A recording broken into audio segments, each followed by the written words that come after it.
It is 4 p.m. We're bringing developing news. And the stories behind the headlines. This is Storycon. I'm Regina Lay. I'm Ed Lingao. The stories we have today. Lawyer Levy Baligod and 18 of his clients claiming to be soldiers were at the Ombudsman today. They want the office to investigate alleged payoffs to politicians that include President Bongbong Marcos. The former soldiers claim to be bagmen for disgraced former Congressman Zaldico and are looking to present affidavits on supposed cash deliveries to government officials. Baligod reiterates that there is no high-ranking personality behind this revelation. Meantime, Attorney Levy Baligod admits an error in including ML Representative Laila De Lima as one of the recipients of suitcases of cash.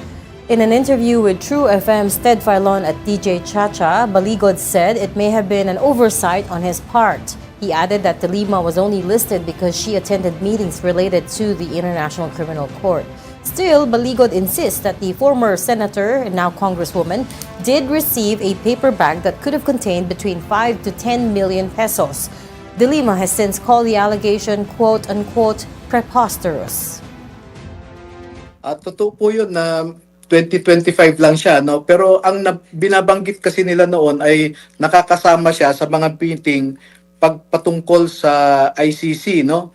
Kaya nilagay ko na lamang siya sa mga miyembro ng Congress. Pwede pong error yon, no, on my part. Pero I want to make it clear at this point na it could be an oversight for me na nasama siya doon sa listahan ng mga Congress members that created the impression na nabigyan din siya ng mali-maleta. Palace Press Officer Claire Caso once again rejects the claims of Baligod and the former soldiers. She questions the motives of the accusers and singled out the involvement of former Congressman Mike Defensor. Defensor earlier claimed that a second batch of ex-soldiers is preparing to testify on the alleged multi-billion peso bribery of sitting officials under Marcos. She also alluded to a figure linked to the administration of former President and now Pampanga Congressman Gloria Macapagal Arroyo. Mike Defensor, the known Wonder Boy. Marami sa kanyang talumpati ang naghihikayat sa ating mga kababayan na tanggalin sa pwesto ang ating Pangulo. Alam na natin ang motibo. Mike Defensor again, Ador Mawanay 2.0. Kilala ang salitang mawanay dahil sa pamimilit di umano sa kanya na gumawa ng peking salaysay. Meron tayong impormasyon na isang tao sa administrasyon dati ni GMA na isang operator na ang trabaho lamang ay to muddle the issues. Pag ang taong ito ay kasama sa isang issue, something is fishy. The ICC Prosecutor's Office says its activities are funded through the court's budget. That statement comes after the 18 individuals claimed that former lawmakers funded ICC investigators.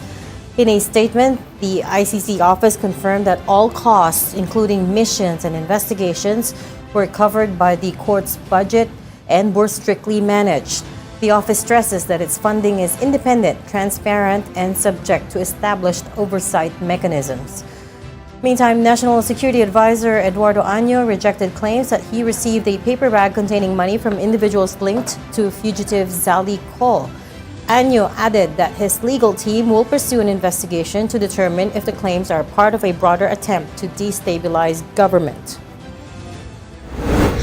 And here are the other stories we're watching this Thursday, February 26. The National Unity Party, in a statement, says that it has not seen any new and material evidence in the impeachment complaints against VP Sara Duterte. The party says it will likely not support the measure or the impeachment complaint unless compelling new proof emerges. The NUP stresses that impeachment is for accountability and not politics, and urges Congress to focus on more urgent national issues. Senator J.V. Ejercito says the Senate Ethics Panel will hold an executive session on March 4 to start vetting complaints.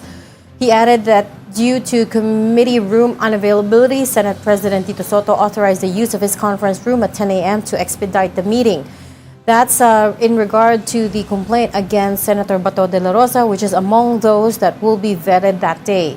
The lawmaker has been absent from Senate session since reports emerged that the ICC may have already issued an arrest warrant against him. And joining us today from the Philippine Star, we have Editor-in-Chief Ami Pamintuan. Hi, Ami.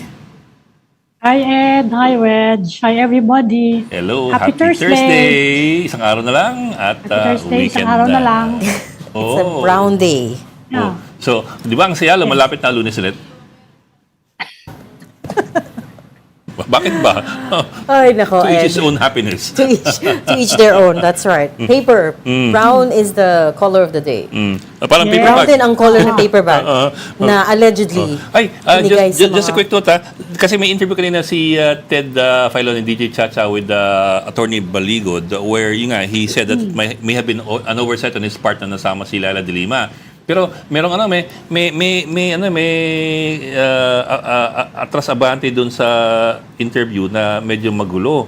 Kasi sabi niya, she may have been included in the list because she was included in the meetings with the ICC. So nabanggit na kasama siya sa mga meetings. Kaya nilagay ko siya sa members of Congress. So sabi niya, it could be an oversight on my part na nasama siya sa listahan, yung maleta listahan. And it gave the impression na nakatanggap siya ng maleta ng cash. Kasi nandun nga siya sa maleta listahan na nakalagay dun sa affidavit.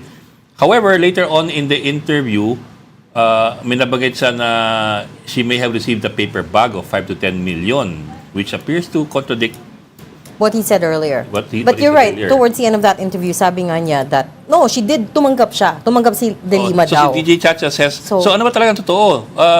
Tumanggap pa siya o hindi? Kasi kanina, sabi mo, hindi siya tumanggap ng maleta. Ngayon, nasasabi kang paper bag na may 5 to 10 million. So, tumanggap pa siya o hindi? Ang huling sabi ni Atty. Baligod, tumanggap siya. Okay. So, it's a bit confusing kung ano yung talagang...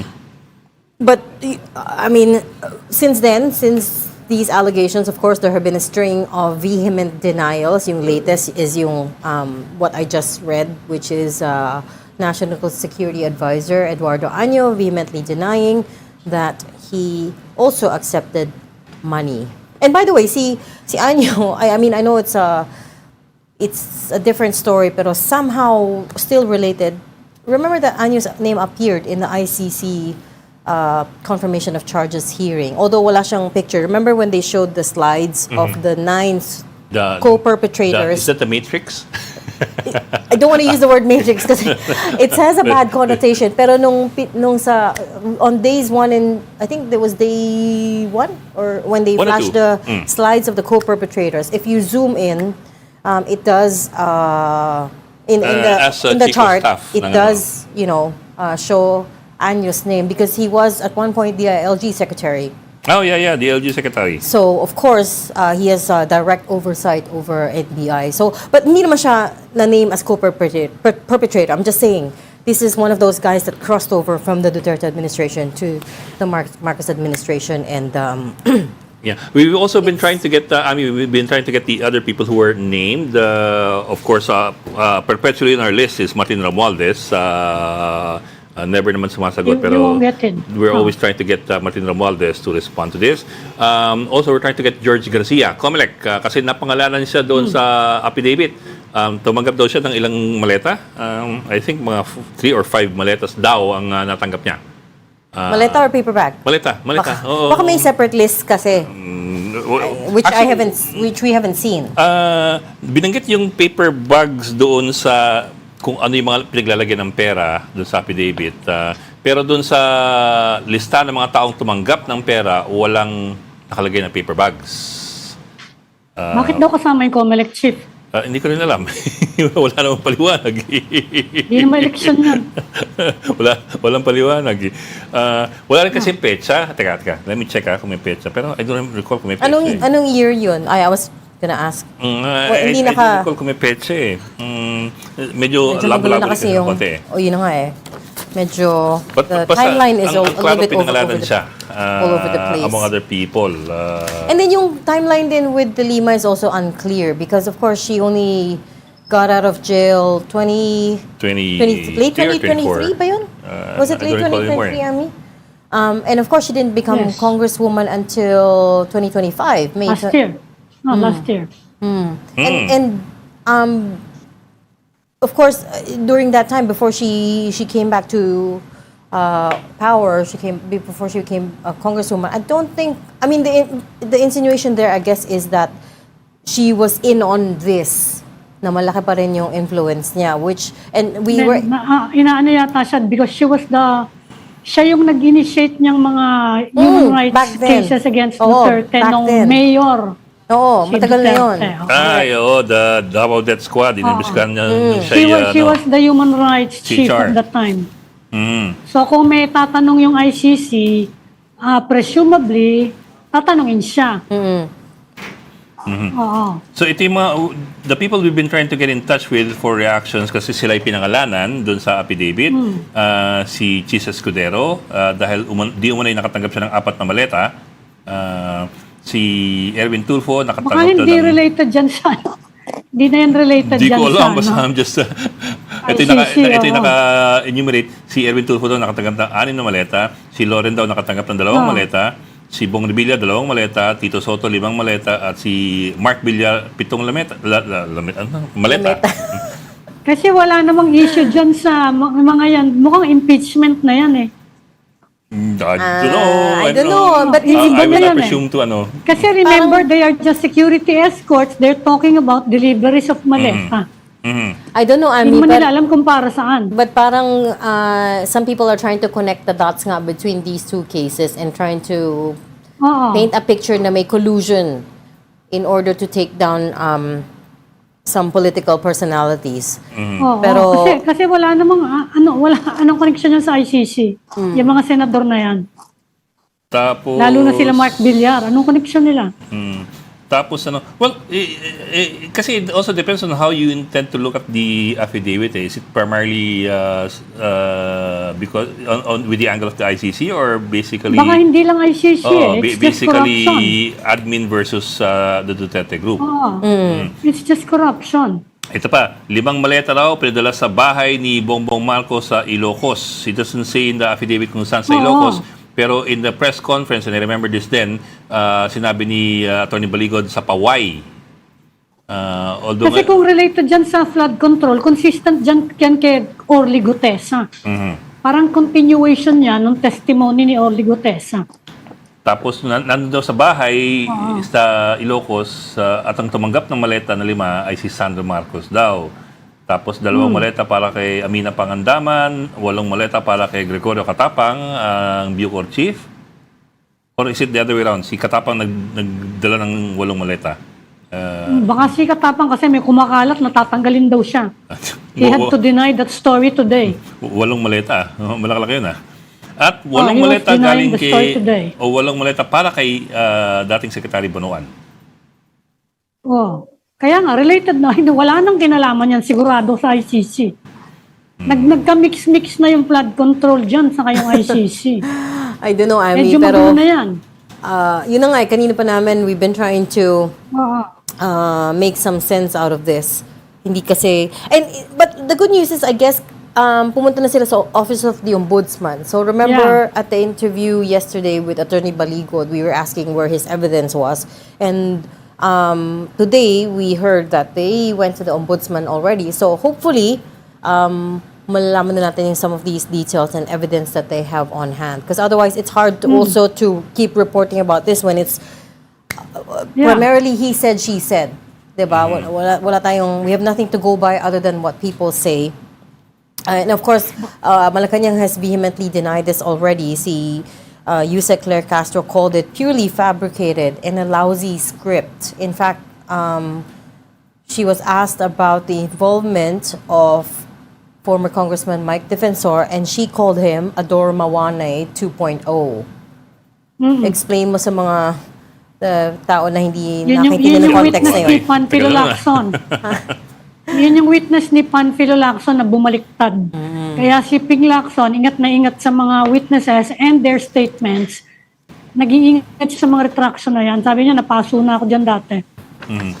He presented Ador Mawanay as a star witness.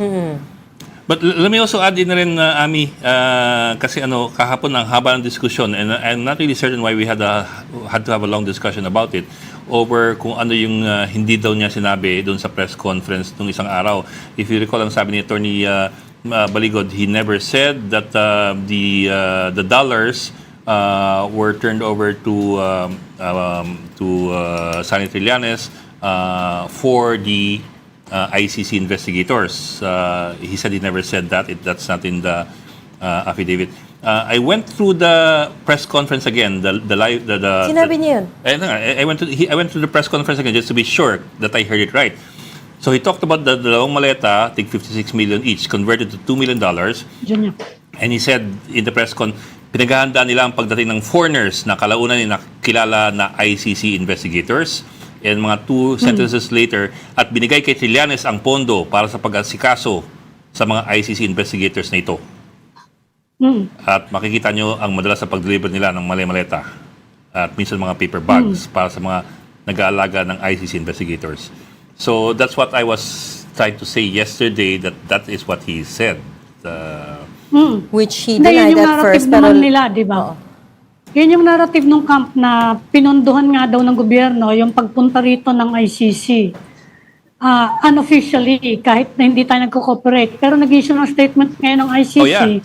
Hindi daw sila There's a long kumukuha ng statement panggasto from the sa ibang ICC. tao. Oo. I mean, we knew Oo. that about the ICC, that they act independently, and I said nga kahapon, it's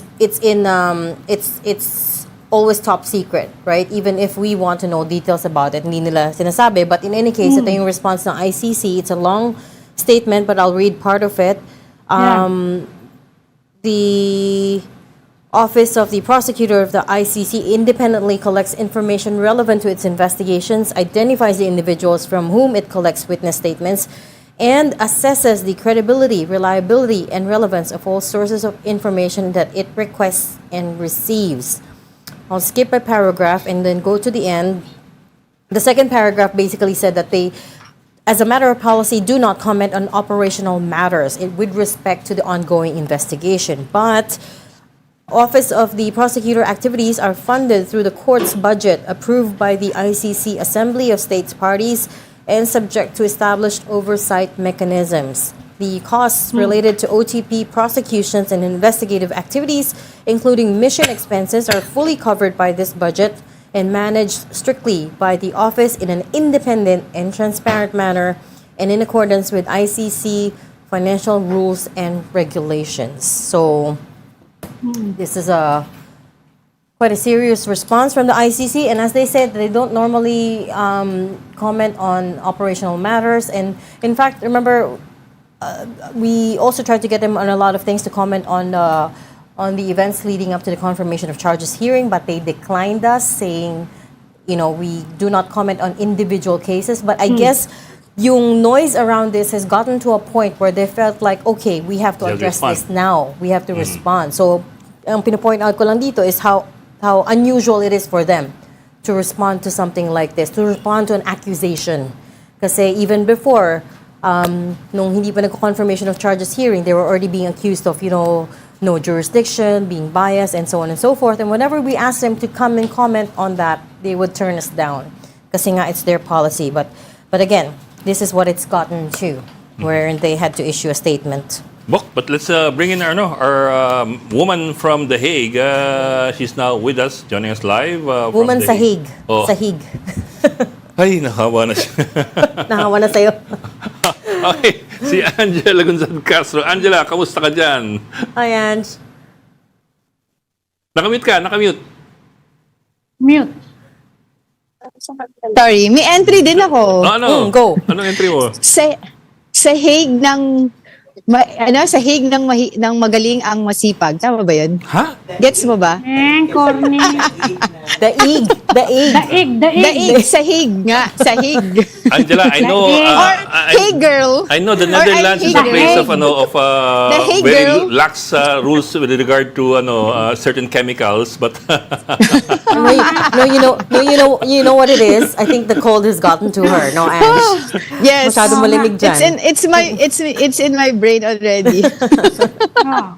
But anyway, I mean, right now in front of the ICC, wherein people actually tapos na, no, people were lining up here a moment ago for of course, no, inside to watch the confirmation of charges of former President Digo Duterte. This actually technically day 3 of the confirmation of charges. And today is the schedule of the defense, no, to submit the merits on their case. So kanina, we were able to see Kaufman going inside, but nag-decline na siya to give an interview. We saw a lot of people here from different from two sides of the coin, pro and anti. We're ready to get inside. Talagang aabangan na lang natin kung ano yung magiging laman ng depensa nito ni Attorney Nicholas Kaufman. And for sabi nga natin, for context, this is the first time that we're going to see Kaufman in action, no, officially, because lagi na natin siya nakikita nagpapa-interview lang, yung mga snippet, mga pocket interviews.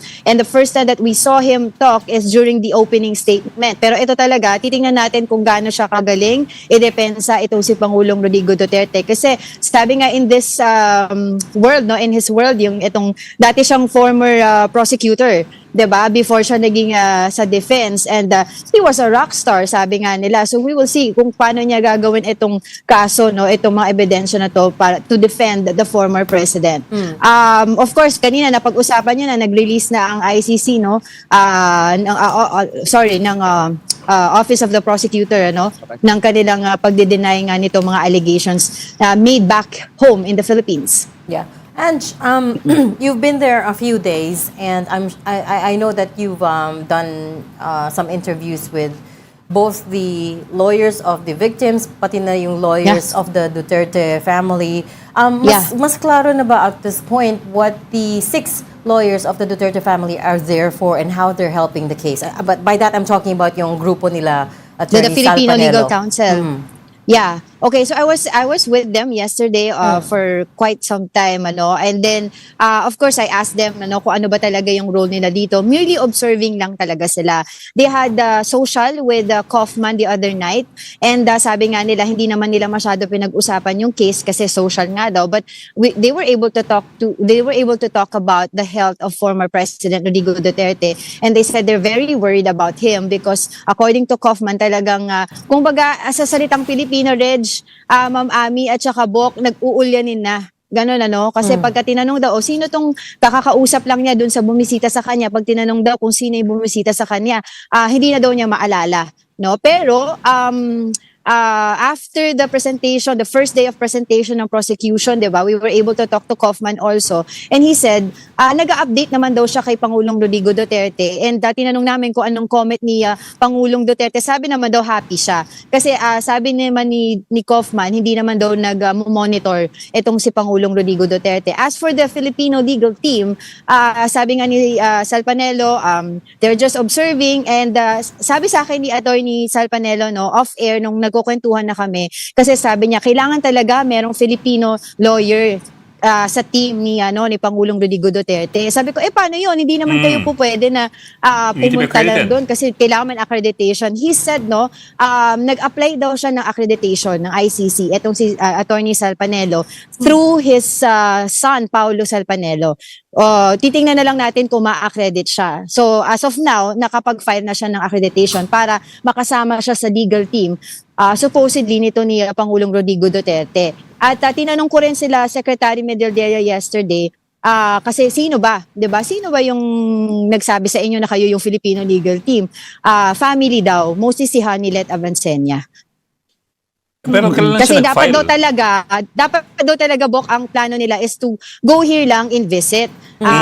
Hoping to get a glimpse of the former president during the confirmation of charges. Biglang nag-wave ng right 'di ba, to appear Yeah. in front of the trial chamber. So sabi na sayang naman, pero yun na nga nung sinabing pupunta sila pala lahat diyan, di kayo na yung Filipino legal team na ni former president. Pero kailan lang siya nag-apply to be accredited by the Hindi niya ICC? hindi niya na sa akin yung information, pero sabi niya nag-apply na yung anak ko para sa akin, sabi niya. So antayin na lang natin. And why is it through his son? Bakit kailangan sa anak? Oo nga sabi ko sa kanya kasi siya yung anak daw niya yung may alam doon. Siguro kailangan ng application. Oo. Online Oo. application. Oo. Hindi siya So marunong. actually habang nag-uusap tayo ngayon, kararating lang kakapasok lang ni Bello, former DOLE Secretary Bello, at saka Yes. ni Delgra, former LTFRB what's his name, Martin Delgra and Panelo. Martin. Okay, so oo. So nandito na sila, Kaya pumasok na sila. Approve na rin ng ICC yung request ni Yes po. President Opo. Duterte. He will also skip the hearing Yes. sa detention niya. Oo. Well, that's kumbaga parang inaasahan na rin natin yun kasi Oo. according to Attorney Christina Conti, kung pinayagan nila na hindi mag-appear dito for the duration of confirmation of charges, what more pa dun sa 1 hour na detention review. So most probably approve nila yan. So yesterday at around 4 in the afternoon or 4:19 in the afternoon to be specific, Hague time, naglabas sila ng statement dun sa GC namin para nga maipalabas namin itong kanilang decision. Marami yung pumapasok dyan sa likod mo, Ayun, Yes, maraming oo. tao. Kasi magsisimula na siya in about 30 minutes ang confirmation of charges. So mamaya, after ko kayo kausapin, I'll go inside para makapakinig din ako. Kasi kami, di ba, advance kami ng 30 minutes para makakuha ko ng information. I'm looking at the basic eligibility requirements to be included in the ICC registry of the list of counsel. The minimums are you have to be a lawyer, you have to be lawyer of good standing in a national bar, 2 years of relevant experience in criminal and international criminal law, and international humanitarian law, and in human rights law. Pero kasi parang hindi ata ganun si kung sa practice Hindi ganun si meron. Hindi ko sinabi yun, ikaw Pero yung sabi sa nun. human rights, we don't know that. Hindi siya sa international law, hindi ba? Oo. Hindi human rights siya. Hindi. Hindi rin Si humanitarian law. Attorney Harry Roque pa, di ba? Pwede. Yes. Harry Roque pwede. And you Pero kaso hindi siya po pwede dito. and you should have no serious criminal or disciplinary record. He doesn't have a hindi criminal pwede. record. I'm not implying anything. I'm just giving you the requirements. Ange, Ange, I was curious about the crowds, both the supporters and both those who are protesting against the war on drugs, the rallies. Kamusta naman? It's day 3, day 4 now. Day 4 now, pero day 3 mas- technically sa confirmation. Is it growing? Are the crowds growing, or is it the same number, or mas kumukonti na ngayon? Ngayon walang protesters on the ground, no? Very clear ngayon ang paligid namin. Ang meron ngayon dito yung linya nga papasok ng yung public entrance para makapanood ng confirmation of charges, at basically while we were talking to the people here, mix na siya ng pro and anti Duterte na papasok inside. Kasi dito pag public view through public entrance ka papasok, first come first serve basis, kaya kanina maaga pa lang may mga linya na hindi katulad namin na meron kaming ID, so anytime we could go in and out. Sorry, po na ako. Yung public, Angela, kailangan mag-apply pa online. Hindi ba nag-a-apply sila? Para lang hindi magkasabay-sabay ng pasok dyan. Opo. Ganun po yun. Pero pa rin siya, first come, first serve basis. Okay. Ange, go ahead, Ami. Hindi, tatanong ko lang kung ano yung capacity. Parang maliit yung chamber for for an audience.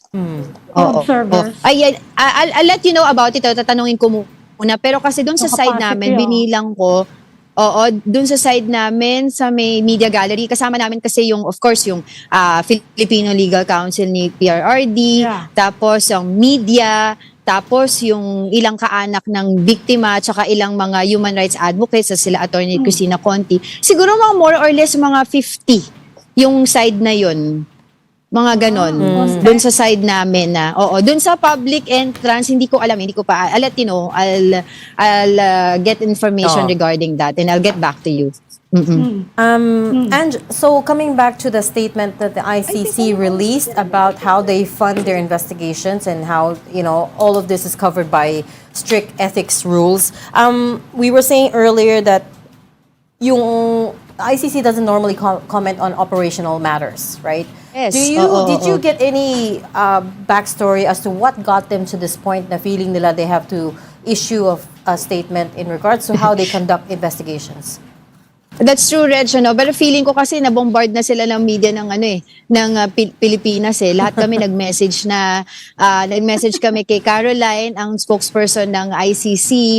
Tapos even si Miss Paulina Masida ng Office of the Public Counsel for the victims, message na namin to get information, ano. So siguro kaya they needed to release statement.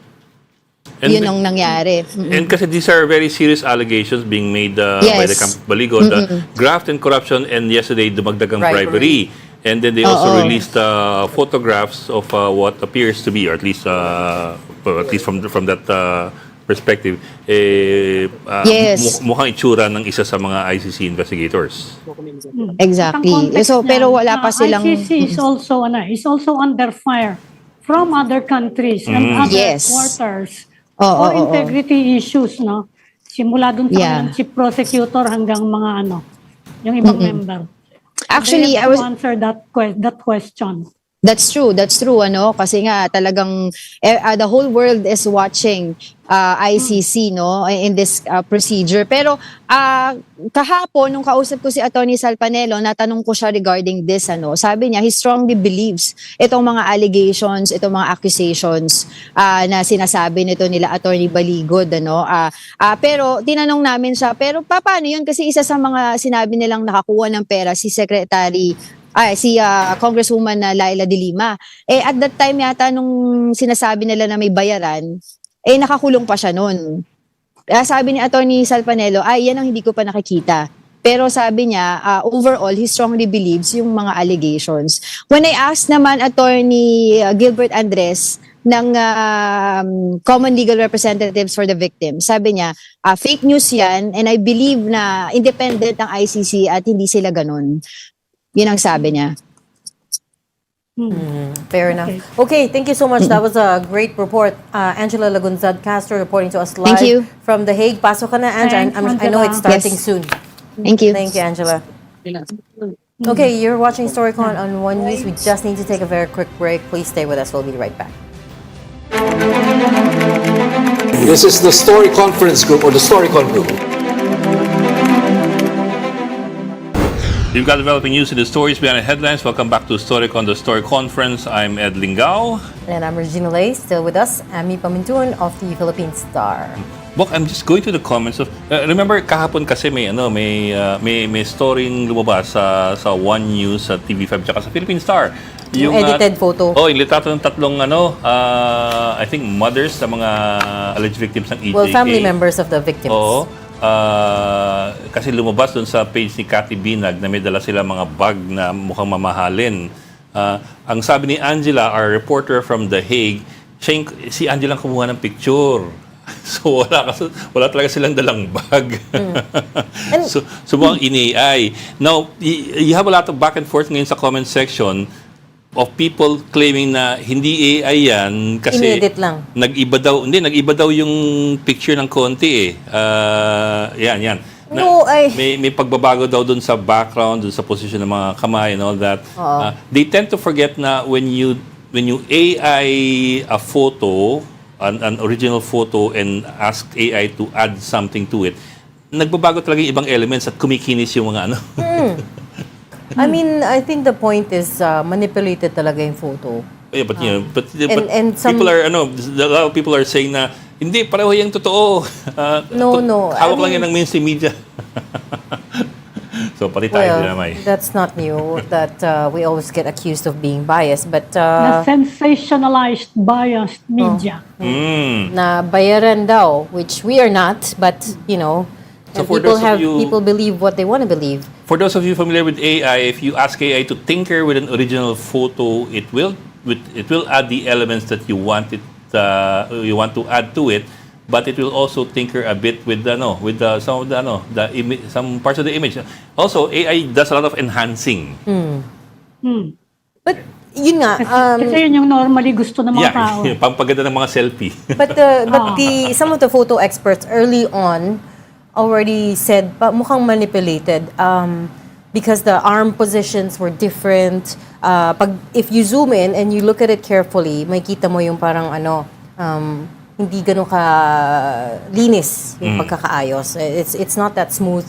And remember the small scandal with Catherine, Princess of Wales, where she posted a photo of her family after she went quiet for a while, and then Yung hand niya, Oo, wrong position. exactly. So a lot of photo experts, criticize it, saying this looks manipulated. It looks like it was already edited somehow. And then the British Palace was forced to admit na, okay, yes, she edited that photo. It's the same thing with this one. Before pa na this proved that this was a manipulated photo, a lot of people on my feed I saw were already saying na they touched that photo already. They edited that photo. Because if you look at, there are some elements of photography that you can use to, compare something that's real with something that's been touched.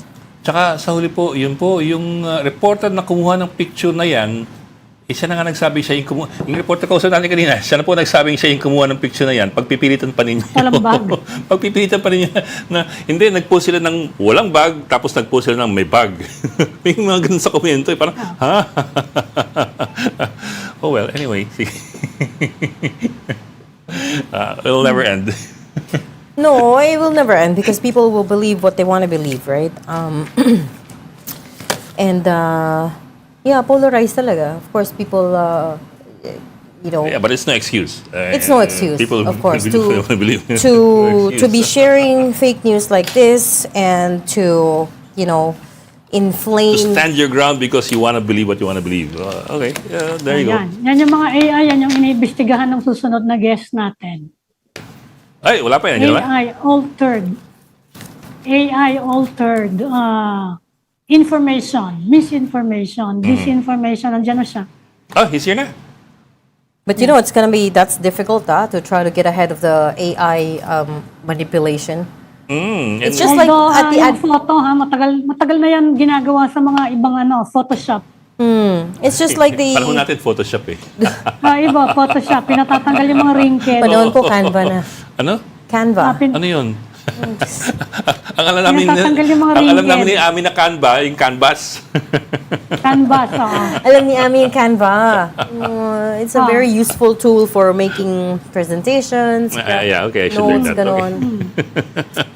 Okay. Okay, let's bring in our next guest. Let's bring in our first guest today. We're talking to, newly minted National Bureau of Investigation, or NBI, Director, Attorney Melvin Matibag. Welcome to StoryCon, Attorney Matibag.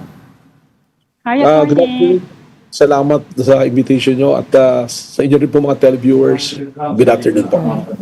Good afternoon, sir.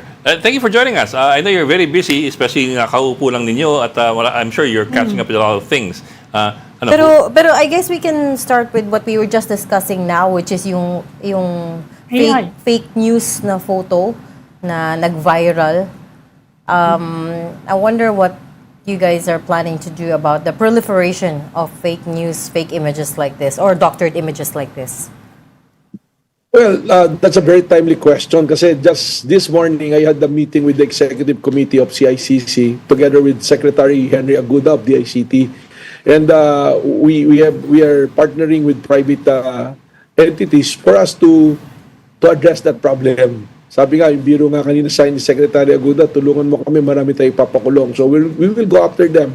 We will be using modern technologies also para mahabol namin yung mga tao na nag-proliferate niyan. And speaking of fake video and fake news, recently we just filed cases to those individuals na nagkalat ng fake na medical certificate of President Bongbong Marcos. So, kinasuhan namin 3 individuals and we will target everyone who will proliferate the fake news. Kailangan namin ma-address to. Yung si Sir Jack, di ba? Iba yung si Jack Argota, Sir Jack Argota, parang ganun ang pangalan. Jason Sa and Celis and Edwin Celis. Anong charges, sir? Cyber libel? Yeah, cyber libel and also violation of Republic Act 154 spread yung news of fake na mga news and fake na articles. There's a provision in the code na revised penal code article 154 na pag nag-publish ka ng mga na news or anything na which will create trouble, pwede ka maging responsible under the law. Attorney, marami ng ganyang case, no? At saka ang common na naririnig naming excuse, nung iba lang naman, hindi yung principal. Sabi nila, pinick up lang naman daw nila sa internet at nirepost lang nila. Kasi, syempre, pag nagre-repost, may mga nakukuhang mga, mga nagfa-follow sa kanila, yun ang common excuse. Ano po yung masasabi niyo kapag gano'n ang excuse? Well, the Supreme Court already gave a guidelines on social media postings, ano po. Kung ni-repost lang na walang caption and all, medyo defensible. Pero kung ni-repost mo at naglagay ka ng caption pa na it already violates the cyber libel law. Ito naman po yung Revised Penal Code na 154 na yan, meron po kang document na inilabas, ginamit mo, ikinalat mo publicly, na it will create chaos or reaction na mali po. So, meron pong batas and because of this, we will also be coordinating with our legislative body na magkaroon pa po ng mga laws to address this. May ano po kayo? Kasi yung iba talaga, innocent talaga yung pagre-repost nila eh. Halimbawa, may nakukuha silang interesting, kinakalat nila, tapos hindi naman private kasi yung nila, nagiging public, yun ang magiging violation, ano? Pero yun ang sinasabi nila, interesting lang yan, kaya nirepost ko, bahala na kung sino makakuha. May hirap po yung ganyan depensa because from the point of view of law, it will boil down to the intent. Bakit mo pinost? Hindi mo ba? Bakit mo pinost yan? Like, let's cite the case of Jason Sa. Bakit niya pinost? It appears from the caption that he wants to create political upheaval. Di po ba? So, ang lesson po dito is let's be responsible in using social media platform. And kung hindi po sigurado, huwag tayong mag-post. Huwag po tayong mag-caption ng mga sasabihin natin. Huwag tayong mag-comment. Because there is a law that will make you answerable po sa mga ganyan po pagkakayari. You know, sir, there's another loophole here, which is I foresee that a lot of people will say in defense na, well, I'm just asking. I'll give you a very concrete recent example. When Attorney Harry Roque posted that photo of President Marcos and insinuated that he had a colostomy bag, nakausap namin si Attorney Roque after that and he said, hindi ko siya inakusa. I was asking. And it is a matter of national interest. So, if you add just one question mark at the end, apparently, that's a way out. What do you think? Well, that will be his defense. But you have to go to the law for the court to determine what is your real intent. So, series of events po yan, series of documents, pieces of evidence that will be collated.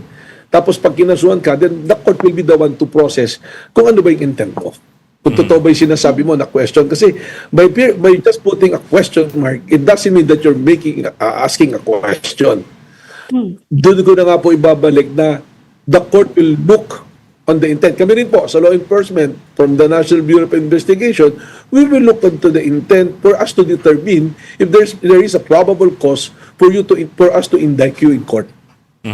Kasi sir, some people would use a question mark to avoid the appearance of imputing malice.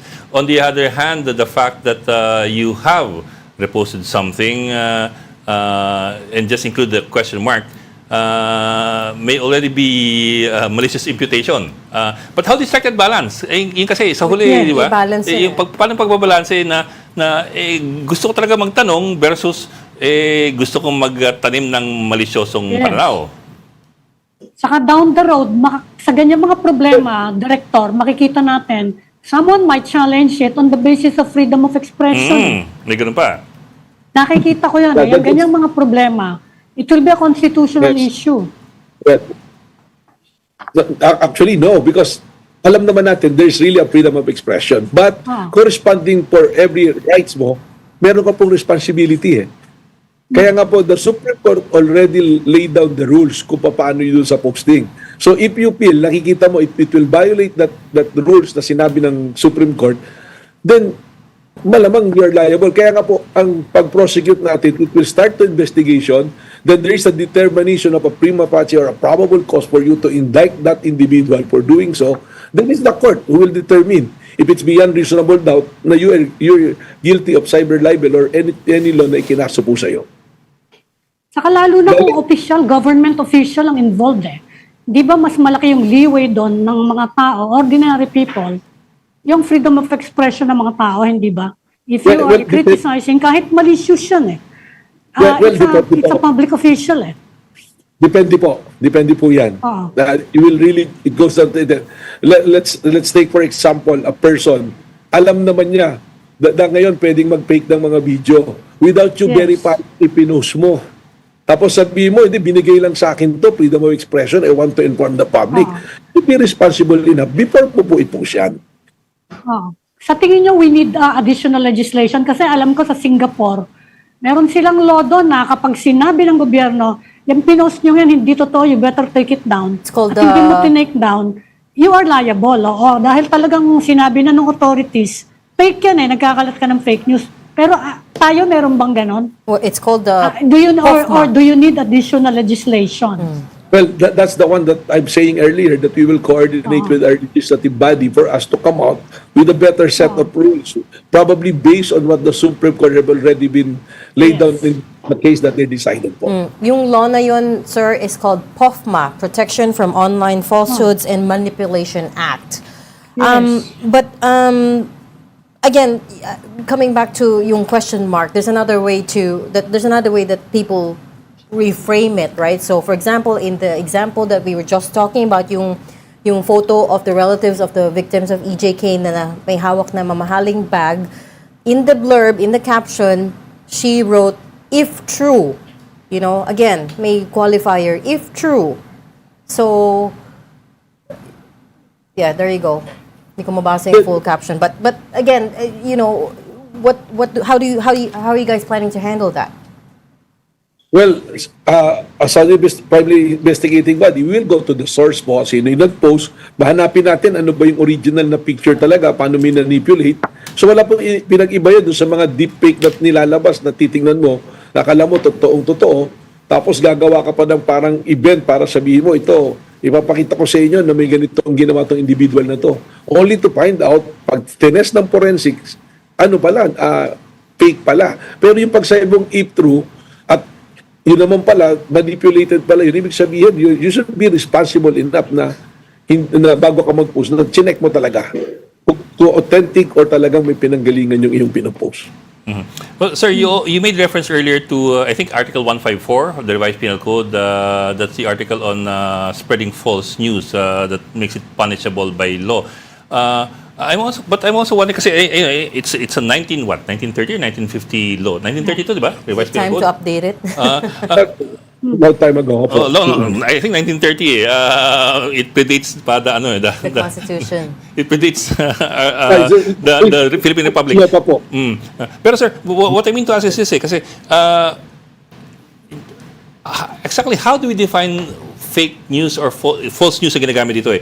How do you define false news? Kasi there are also times when, well, like it or not, there are times when government lies. I hate to put it that way. But, di ba? They push propaganda. There are times when nagsinungaling talaga eh. But this is a medical record. Yes, sir. Yes, sir. That's fine. That's fine. You know that there is an implication. There is an implication because kung sinasabi ni ma'am kanina na pwede kasi public official, you should also be sensitive enough. The public official may responsibility. That is yung health niya, binilabas mo, tapos peke pala. Yes, sir. Di sana pumunta ka muna sa St. Luke's, tinanong mo. Ito talagang medical issue ninyo. Validated ba ito na ganito? Yes, sir. Pero alam naman po natin, and you go back to their old, yung mga old na postings nila, alam mo na there is a political undertone doon sa ginagawa po nila. Yes, sir. Siguro, I know what you it will mean. be looked differently if an ordinary individual na nagtanong, I came across with this medical certificate, is this authentic? Totoo ba to? May nangyari bang ganun? Hindi, magkaiba po. So sabi nga, we all go back to the intent. You go back to the intent nung pong naglabas po nung dokumento at nag-post po. I'm not talking, sir, about the specific case dun sa Medical Harry Roque certificate. case about supposed colostomy bag. I'm talking in general. How do you strike that balance between, kasi like I said nga, there really are times when we catch government officials not telling the truth, and that's part of our job. And sometimes government officials will also challenge us by saying na that's not true. I am innocent.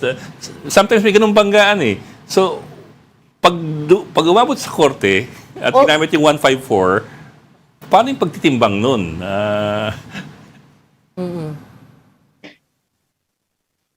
Well, the court will look into the veracity of the document. So malalaman din po yun, di ba? Kasi it's easy to spot manufactured evidence eh. Makikita naman po natin yun eh. So, let's say, anong document? I am citing the example, ang pinakanadaanan natin, yung St. Luke's medical document nga. You can spot if it is fabricated or mali. Hindi po ba? So, you will be afforded, you will be afforded sa court na ano. Ngayon, kung iba naman po yung nagsisinungaling talaga yung government official, because if it will be subjected to investigation and trial, makikita na po ron, nagsinungaling ka pala talaga eh. So, totoo naman pala yung sinabi. Pero at the end of the day, if we go to the libel law, whether it's wrong or right, totoo hindi sinabi, if there's a malicious interpretation it's material. of something, mananabit pa rin po eh. Hindi po ba? Truth is not a defense in libel. Yeah. Are you... Oh, it's the intent. Yun nga po yung sinasabi ko, you go to the intent. Malis ang ano. Yun Malis po yung test sa libel. Opo. Yung intent nga po, ma'am. Yung intent nung Wow. Okay? Isn't there a danger here, sir, as well, na you end up going only after the enemies of the current administration? Because you keep bringing up the case of yung fake medical report. That's just one case out of how many? Thousands, hundreds of thousands of online falsehoods, right? How are you going to prioritize here? I'm citing that example because that's the one that's happening, but it doesn't mean that we're only going after them. Marami po kaming cases dito ng mga ordinary citizen. Every day, may mga nagpapile and we process it every day. It so happened that that's being publicized. That's why that is the one being cited as example. Okay. Attorney, pahabol ko lang. I know you've been asked about it. Sabi nila, you've long been identified with the Duterte administration. Nagulat siya mga tao. I was going there. Kung bakit kayo po kung kayo napulit para sa napili para sa NBI. Can you tell us about it? Paano po kayo na-recruit? Well, unang-una po, meron na, may malis na kagad eh, na ako yung Duterte. Yun yung I've been in government service long time pa po. Since 2000 I've been serving the government. I served the government, the administration of GMA, in the capacity of director in LLDA, general manager of the Manila International Airport. Then at the time of Pinoy, I was consultants in several agencies. Tapos kay PRRD po, yun na nga, nag-transco ko and naging cabinet secretary. And I will be the one to mention na Secretary General ako ng PDP Laban. So politically connected to the Dutertes. And I think I'm the one who served them well. Kaya nagkaroon ng away yung action ng Coco Pimentel at ng Duterte. I was the lawyer for that and I'm speaking for them. Pero ang sa akin po rito, siguro, I better be judged on my track record rather than to sa sino yung mga nakasama ko. Because if I will be judged sa mga nakasama ko, long line of list po yung mga nakasama ko eh. In fact, I have to say this. Noong 2016, hindi naman po ako nag-campaign kay Pangulong Duterte. I was campaigning for Mar Rojas at that time. So, ang tinitingnan ko po dito kung sino yung tingin ko na makakatulong sa atin at makasama. Tayo po, public servant. When I was recruited to be part of the Marcos administration as the NBI director, ako po tingin ko, ang tiningnan naman doon is my track record. And besides, hindi po pwedeng sabihin ng mga tao na ako ay sumakabilang ba ako. Dahil if you remember, in 2022, when the campaign period, PDP Laban is campaigning for the unit team. Yes. Bongbong Marcos and Sara Duterte, President and Vice President. Kami po yung nag-campaign. And I've been longing to serve the government from the time that the President Bongbong Marcos assumed office. In fact, I will not deny it. I applied for a position. It's only now that I've been recruited. Sir, okay. to be very clear to all the people who are seeing the chatter online, you would not classify yourself as a Duterte ally. Is that correct? I served the government during the administration of President Duterte. So at that time, if they will define it that I'm an ally, then that's their definition. Yes. But siguro, I'd rather be defined from what I did and what I'm doing and what will I do as the director of NBI. Director, if I may ask, ano po yung in-applyan nyo noong 2022? You said you applied for a position? I'd rather say not, pero marami po. And kasama po dito yung marami. Opo. So okay. did this appointment come as a surprise, sir? Well, hindi, I will not say na surprise kasi mahabang process naman po yung pinagdaanan ko. It was so before I came into the position po. Okay. Okay. We'll leave that there. Okay. Thank you so much for talking to us. Ami, malicious ka. Well, Kasi tinatanong ko yung tinatanong ng mga tao. pag-usapan natin, sir, yung involvement ng media here. But anyways, another day. Thank you so much for talking Thank to you. us today. National Bureau of Investigation Director, Attorney Melvin Matibag. And you. we're on until 5:30 p.m. Storycon will be right back after a quick break. Please stay tuned. This is the Story Conference Group or the Storycon Group.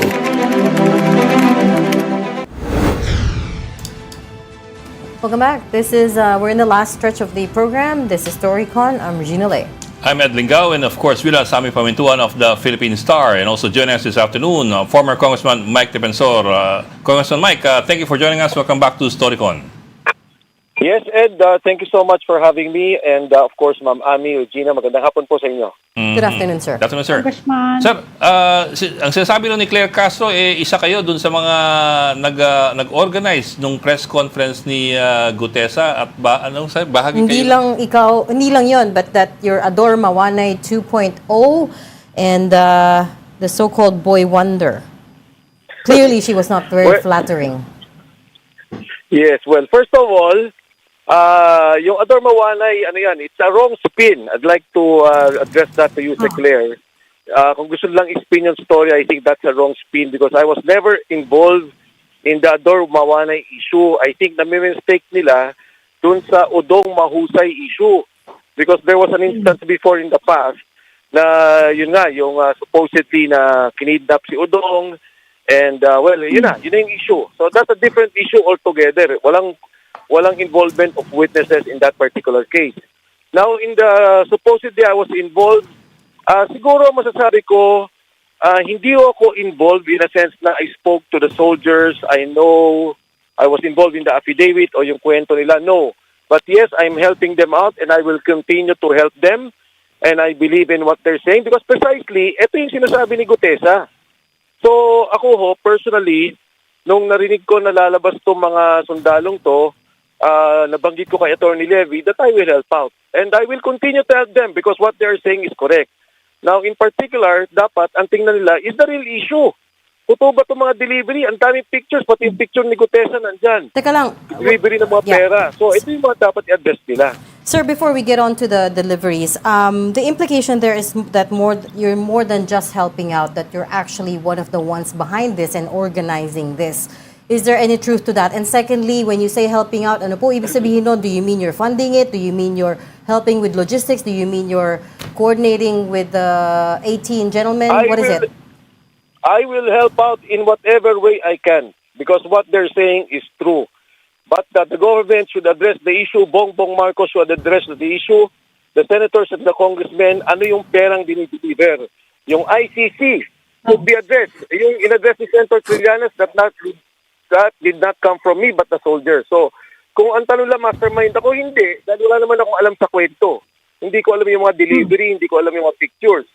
Pero kung tutulong ako sa kanila para ilabas ang katotohanan, I will continue to do that. Ikaw ba ang former GMA cabinet official that Claire Castro was referring to? Do you think that was an operator and every time daw this person gets involved, something is fishy. I don't know what you're saying. I think the issue should be addressed. Kung may hindi totoo sa sinabi ng Marines, edi sabihin na hindi totoo, may fishy. Then I will tell the Marines, ito yung issue dyan, ito yung problema. But as far as I'm concerned, I will continue to help them. And those who will come out in the future na magsasalita sa korupsyon sa bansa natin, I will continue to help them as much as I can. Pero sir, may ilang Congressman. naging problematic na instances, like for example this morning si Baligod, si Attorney Baligod said the inclusion ni Laila de Lima dun sa maleta receiving case, maleta receiving accusation may have been an oversight on his part. Actually, confusing pa nga pagkaka-interview sa kanya kanina kasi sabi niya, it's an oversight on his part, sinabal lang si De Lima dahil nakikipag-meeting siya sa ICC, pero sa huli, inulit naman ni Baligod na tumanggap si De Lima daw, hindi na maleta, pero ng paper bag. Although yesterday sa atin, sinabi niya na maleta. Oo, so which parang one nag-iiba talaga? Hindi naman may iba po yun, Mamami Regina, kasi, Ed, dahil nasa affidavit na pinirmahan na yun sa notaryado. Kung magkamali man ng paliwanag. Sir. Pwede Hindi po magkamali. siya, it wasn't signed and it wasn't notarized. We asked No. her, There's already a signed affidavit. was that yesterday? Sabi ni Atty. Baligot. Can I just finish the story? Sinabit sa ombudsman.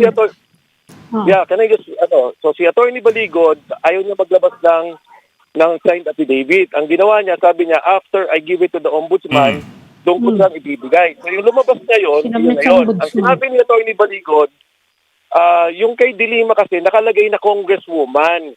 Hindi naman sa congresswoman nung binigyan siya ng pera.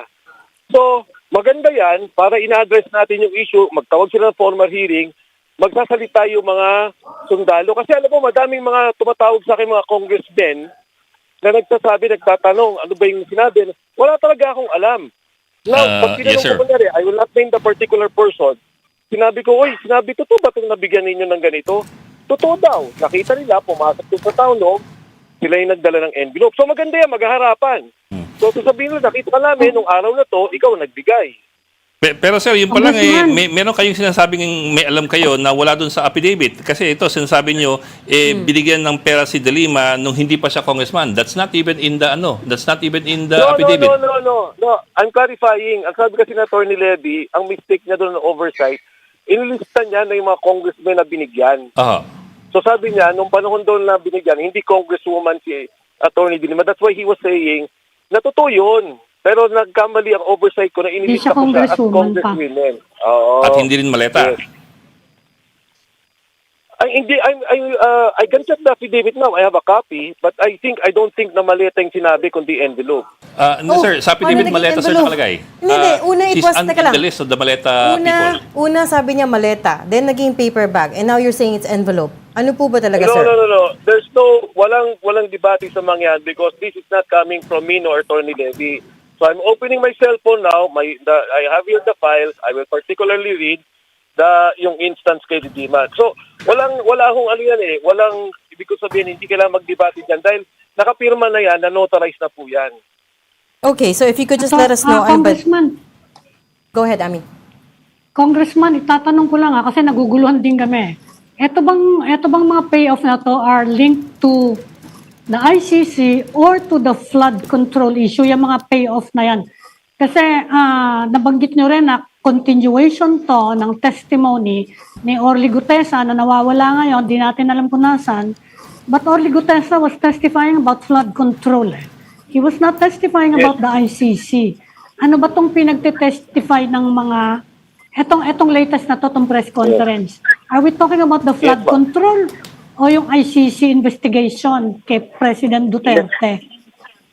Yes, ma'am. Ma'am, thank you for the question. Actually, ma'am, nung nandun po si Gutesa, wala naman po siya, ma'am, na banggit it was the flood control scandal yung investigation, but he mentioned the delivery of money. Ngayon po, dito sa mga skandalo, hindi ko nga po alam particularly kung anong issue po dito, kung ito po ay particularly linked to a particular project, linked to a particular, kunyari po, ICC. Yun lang po, ang batayan lang po talaga natin would be the timeline that they mentioned all these things. So, yung ICC po malinaw, pero yung mga delivery ng envelopes and maletas of money, wala pong particular na issue or particular situation that they were discussing, except yun din po pala sa sa Quadcom, and dun po sa ma'am, yung isa pang issue was the Quadcom and the impeachment, yun. Kasi ang insinuation, yung flood control corruption money was used for the effort to investigate Rodrigo Duterte para ibigay siya sa ICC. Yun yung insinuation eh. So pero hindi malinaw yun. Yung ba yung ini-insinuate dyan sa testimony ng mga yan? I would think, ma'am, ang klaro dun sa issue nila is the 3 issues of the ICC, the Quadcom, at yung pong impeachment hearing. Yung pong mga delivery ng pera na iba, ma'am, ang sinabi nung sundalong isa, sabi niya, na-realize lang namin na kasi ma'am, ang kwento nila, 100 times po silang nagdi-deliver ng pera to if they will add it all up. So it would be all of these issues, ma'am. It can be flood control, it can be the irrigation, ganun po. So lahat na ng issues. So belated realization na yung palang binibigay nilang mga mali-maletang pera na sabit dyan sa flood control corruption, ginamit din doon sa pag-iimbestiga ng ICC. Ganun ba yung takbo nun? Kasi hindi malinaw yung context ng press conference na yun eh. Well, actually, ma'am, kasi ang problema, ma'am, sa mga sundalo, and to be fair to them, nagdi-deliver po sila ng pera. Taga-deliver lang sila. Opo. Ang mga kaalam po talaga would be Saldico, Mark Tiksay, and Paul Estrada. Because they're the ones who know where the money came from at kung sino ang didilibera ng pera. So I would think, ma'am, na talagang kailangan magdikit-dikit yung issue niya because hindi naman po eksakto na alam ng sundalo kung sino at saan ang galing yung mga perang ito. Okay. I just have to say at this point, Ed Lingao has to step out because he's doing another show. Pero there's still a lot of things that are not clear to us, Congressman. But you know, many of the people that that was named in the affidavit, have all vehemently denied it.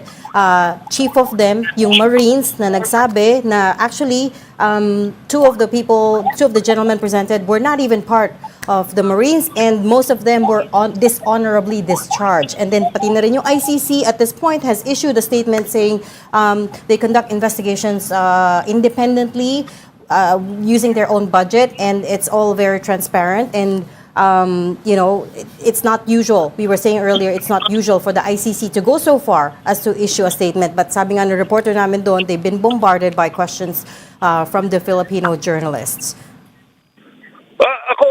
Regina, napakaganda niyan. Kasi kung i-confront nila yung mga issue, maganda nga imbestigahan nila na lalong malalim. That's why Attorney Baligod went to the Ombudsman. The soldiers are the ones who have personal knowledge of money being delivered.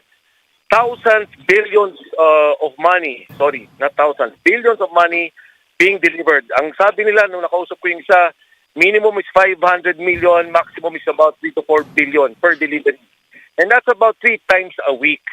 Paano itong perang to galing kay Saldico, saan lang galing? Now you have the flood control ghost deliveries na nakita natin. Sir, they were talking about delivery. Yeah. No, let me just finish about it. So if we cannot blame the soldiers and say, anong issue mo? No, we're not. Okay, we're not blaming. There's no one blaming the soldiers. All these questions that are being asked should be addressed. No, sir. Sabi dito, sabi ng sindikato, kami yung mga nagnanakaw kami, akyat bahay kami. Ngayon, itong pera na to, kinukuha namin, dinideliver namin dito. So, hindi sila yung mastermind. Okay, They're sir, not part of the actual thing. No one, to be very clear, no one is accusing the soldiers at this point. All I'm saying is they are being discredited. Okay, the Philippine Marines themselves said most of them are dishonorably discharged. So it speaks to their credibility. Just like last time that you guessed it on our show, you said Orly Guteza was at the Marines compound, and the next day the Marines told us that that is 100% not true. That he was never there. I would still insist, Regina. You see, you're taking their side. You're not interviewing me. No, it's... I'm still insisting. Oh, okay, let me explain. I'm still insisting that Gutesa is with the Marines. Now he's not anymore. At the time, when I said he was with the Marines, he was with the Marines. I'm saying now that these soldiers are telling the truth. It is a corroboration of Gutesa. It is a corroboration of Saldico. May delivery ng pera. Now, the Navy, I don't even think should react. What's the point? It's not a military operation. These are retired people that are already civilians. Ang sinasabi ng mga tao, nagdi-deliver kami ng pera, di ba dapat interest ng gobyerno, interest ng media, at interest ng bayan na malaman ang katotohanan dito?